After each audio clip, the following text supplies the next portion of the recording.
Hello everybody and welcome back to another episode of Digging in the Sandbox. My name is Lumberjack and today we are continuing with Factorio.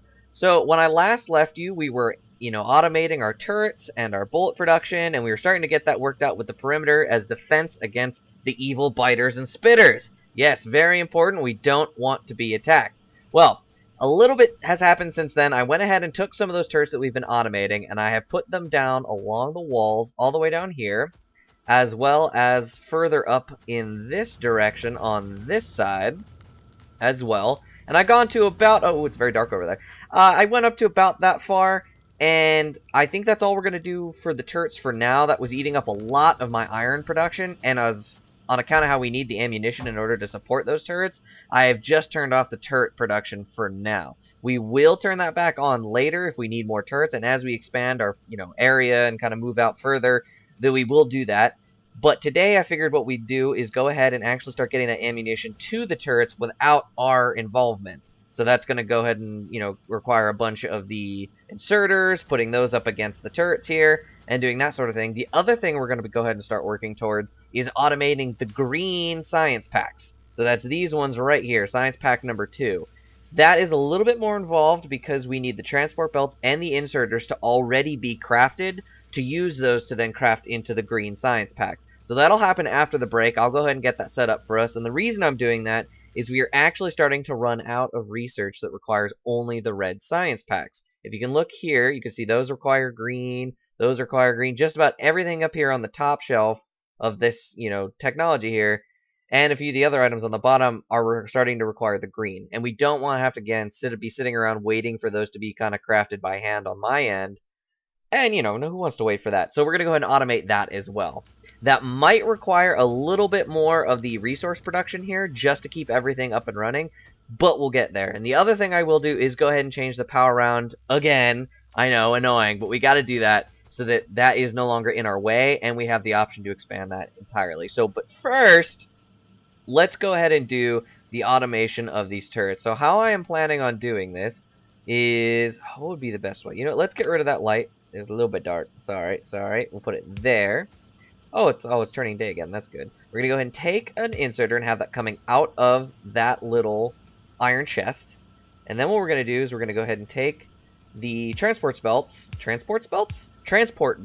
there we go, and have them coming this direction. And we're going to go this way and that way.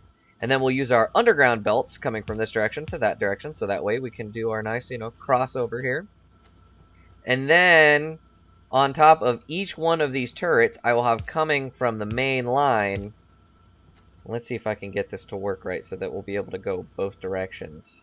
How will I do that? I guess I could do it like that and like that. But then I'll have to come up with a way to split that. Oh, because it's going to be going in two separate directions, which will be irritating. So... okay, let me think about this. I'll be right back.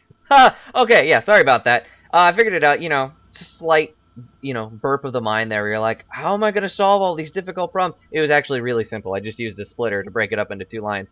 That seems really obvious once it's sit down and, like it's been corrected, but then it's like, what? I don't understand. Anyways, it's rather late. Anyhow, so yes, this is how I'm going to do it. We're going to go ahead and go up and down these two sides here, all the way down, and all of those will have their own inserters. And as you remember, they only insert up to, looks like 10.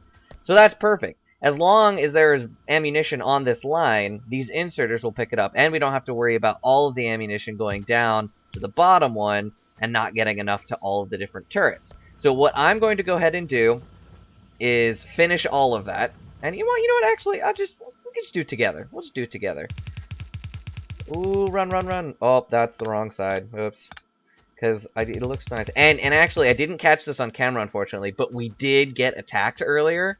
And fortunately, the few turrets I did have up made it okay for us, but it was a little bit spooky, let me tell you, because you hear the sounds, the gun turrets start to go off, and then you hear the aliens dying.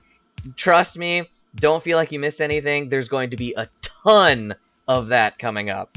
They're very loud. They're very annoyed with us, apparently. I don't know why, right? Why would they be annoyed with us after what we've done here? So, oh yes, there we go. So as you can see, I mean, that's not totally ideal, because now we have to wait for all of it. I mean, fortunately, we have enough of a buffer there that it won't be too big of an issue, but we do kind of have to wait for all of this ammunition to go through. And you know what, actually, you know what I'm going to do? I'm going to turn that into a fast inserter, because that's taking too long. Where is... Ooh, there. There we go. That's much better. Now all of these will be supplied much faster. So we go do that there, and that there, and that there, and that there, and that there, and... Ooh, I need more of the... Let's see, if we do this one there, we could do that one there. Ooh, that one's not gonna get it! Oh, that's a problem. Alright, we'll just have to take that turret out. That's fine. It's fine. It's fine. It'll be fine. It'll be fine. We'll be fine. We'll be fine. Okay, so yes, I'm gonna go ahead and finish that up. And you guys enjoy your fact of the day. And while we're doing that, we'll see where we are when we get back. And I'll have the green science packs saved up and ready to go for us. So stay tuned for that.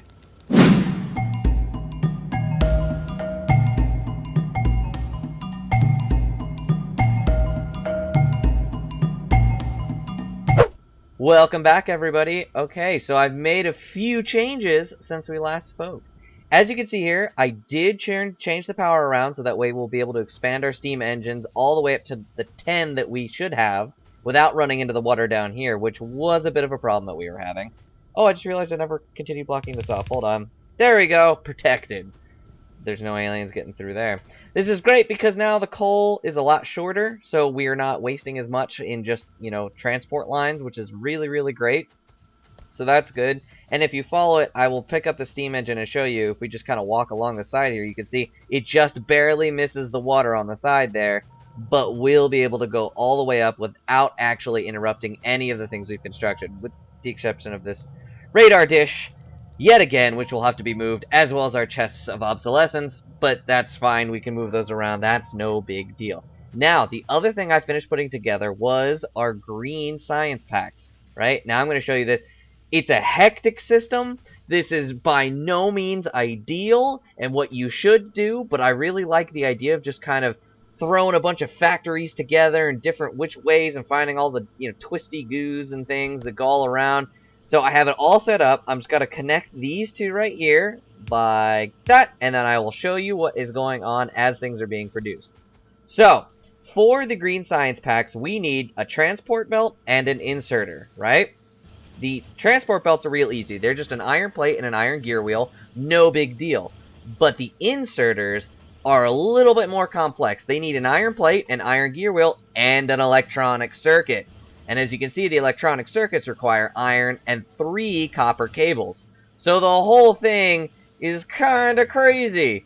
But, as you can see here, and let's see if the... Oh, there's one key component I forgot. Hold on, hold on. No, I didn't need that.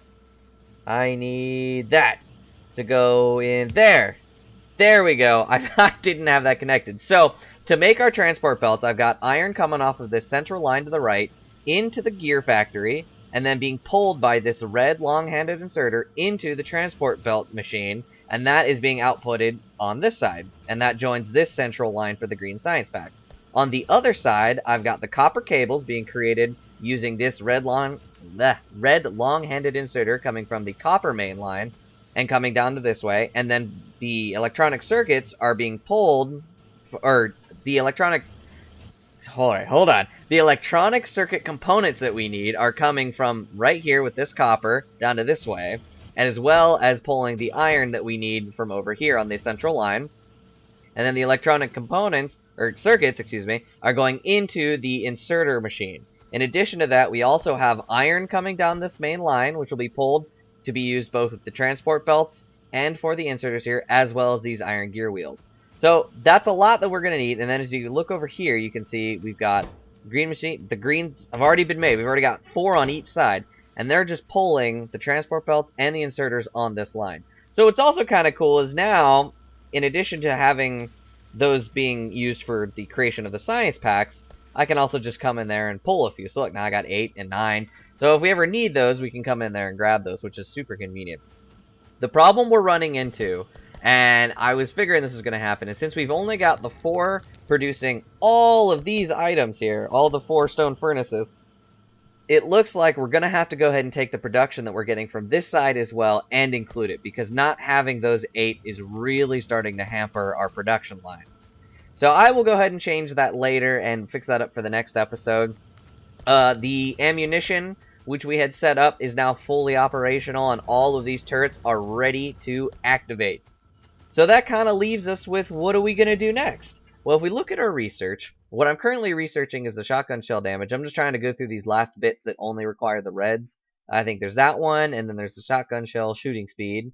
And then after that, everything... Oh, well, there's one more with 100, but I'll probably skip over that one.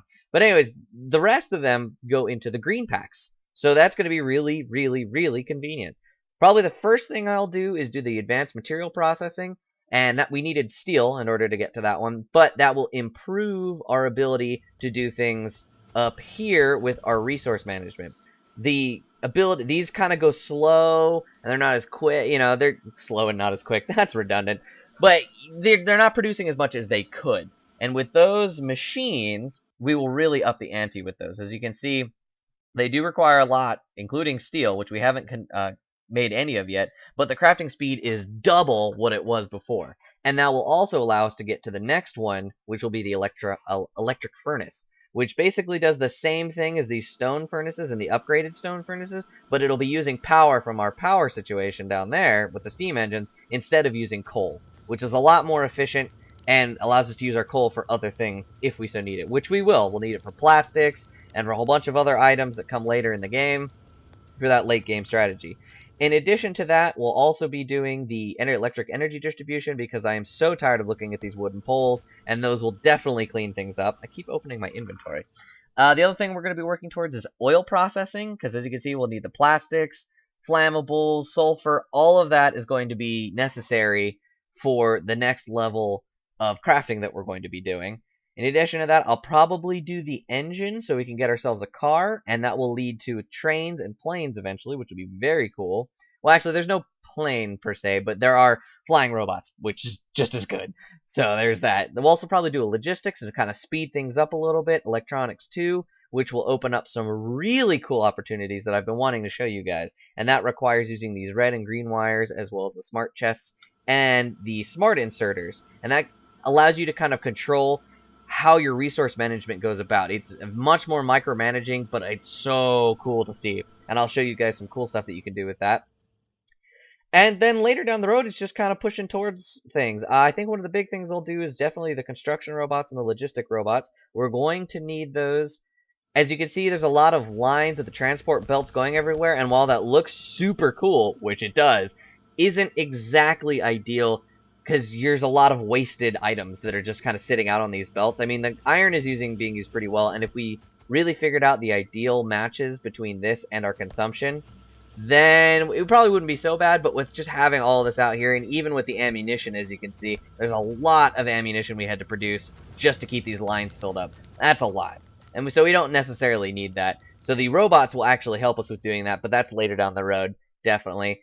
And then the other thing we'll be working towards is lasers, so we can get some laser turrets, which are super cool. And instead of using the ammunition that we have here, we'll actually be using energy from our energy system. So super cool. It looks like we've got a lot planned. I know this episode was a little bit shorter than normal, but I just wanted to go ahead and cover these quick few things, just kind of get us set up for our late game status. And then the other thing I just wanted to show you is if you zoom all the way out, you can actually see all of the land we have. Looks kind of small when you zoom out this far. It's like, oh, we don't have that much at all. You know, I'm going to go ahead and add this here because I can. Yay, energy. Oh, wait, it needs a power pole. Hold on.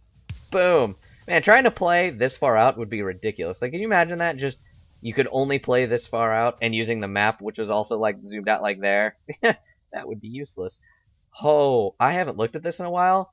That is a lot of red aliens on this map. Oh man, guys, we have got a lot in store for us battle-wise.